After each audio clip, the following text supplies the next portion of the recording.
বাইরে বেরোলে একটা দৃশ্য প্রায় চোখে পড়ে। কোনো আঙ্কেল আন্টি তাদের মেয়েকে নিয়ে হয়তো শপিংয়ে এসেছেন। আঙ্কেলের মুখে চাপদাড়ির রেশ দেখা যায় এবং আন্টি থাকেন বোরখা পরিহিত অবস্থায়। কিন্তু দুর্ভাগ্যজনক হলেও সত্য, তাদের ষোড়শী কন্যা যে কিনা বিয়ের উপযুক্ত, তার গায়ে বোরকা হিজাবের নামগন্ধও থাকে না। অবস্থা দৃষ্টে মনে হয় বোরকা হিজাবটাকে তারা হয়তোবা বয়সের সাথে সম্পর্কিত কোনো বিষয়াদি ভেবে বসে আছেন। তারা হয়তো ভাবেন বয়স বাড়লেই কেবল গায়ে বোরকা হিজাব উঠাতে হয়। উর্বর তারুণ্যে ভরা যৌবনে খোলামেলা চলাফেরাটাই তাদের কাছে কেমন যেন যুক্তিযুক্ত। আমি যদি জিজ্ঞেস করি আপনি কি দায়ুস হতে চান, আপনি হয়তোবা প্রথমে থতমত খাবেন, অবাক হয়ে পাল্টা জানতে চাইবেন দায়ুস কি। আপনি জানেন না দায়ুস কাকে বলে, কিন্তু নিজের অজান্তে অগোচরে আপনি হয়তো দায়ুস হয়ে বসে আছেন। দায়ুস হচ্ছে সেই ব্যক্তি যার অধীনস্থ নারীগণ বেপর্দা চলাফেরা করে। অর্থাৎ আপনি যখন পরিবারের বড় এবং দায়িত্ববান সন্তান, তখন আপনার মা যদি বেপর্দা চলাফেরা করে কিন্তু আপনি তাতে বাধা না দেন, তাকে সংশোধন না করেন, আপনার বোন যদি বেপর্দা ঘোরাফেরা করে, তাকে যদি আপনি পরিবারের কর্তা হওয়া সত্ত্বেও সংশোধন না করেন, আপনার স্ত্রী যদি তার মাহরাম নয় এমন পুরুষদের সাথে মেলামেশা করে, বেপর্দা তাদের সামনে যায়, কথাবার্তা বলে এবং তাকেও যদি আপনি সতর্ক না করেন, তাহলে আপনাকে বলা হবে দায়ুস। একজন দায়ুসের সবচেয়ে বড় শাস্তি হচ্ছে এই, সে জান্নাতের খুশবু পর্যন্ত পাবে না। অথচ জান্নাতের খুশবু 40,000 বছরের দূরত্বে থাকলেও পাওয়া যায়।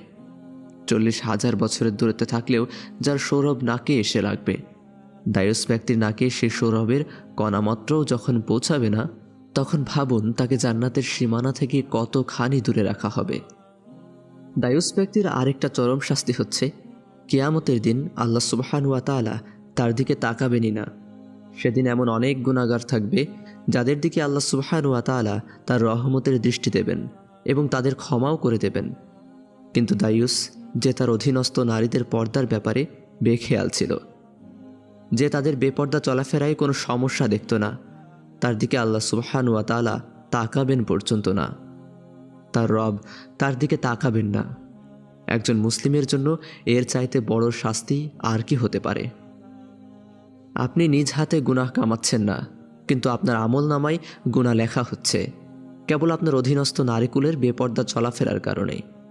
আপনার মনে হচ্ছে আপনি দোষ করছেন না, কিন্তু আপনার দোষ হচ্ছে এই, আপনি পরিবারের প্রধান অভিভাবক হওয়ার পরেও এহেন চলাফেরার জন্য তাদের সাবধান করেননি, বরং তাদের এমন চলাফেরায় আপনি অনুমতি, মৌন সম্মতি ও অনুপ্রেরণা জুগিয়েছেন। আর আল্লাহ সুবহানাহু ওয়া তাআলা বলেছেন, যারা চায় যে মুমিনদের মধ্যে অশ্লীলতার প্রসার ঘটুক, দুনিয়া ও আখিরাতে তাদের জন্য রয়েছে যন্ত্রণাদায়ক শাস্তি।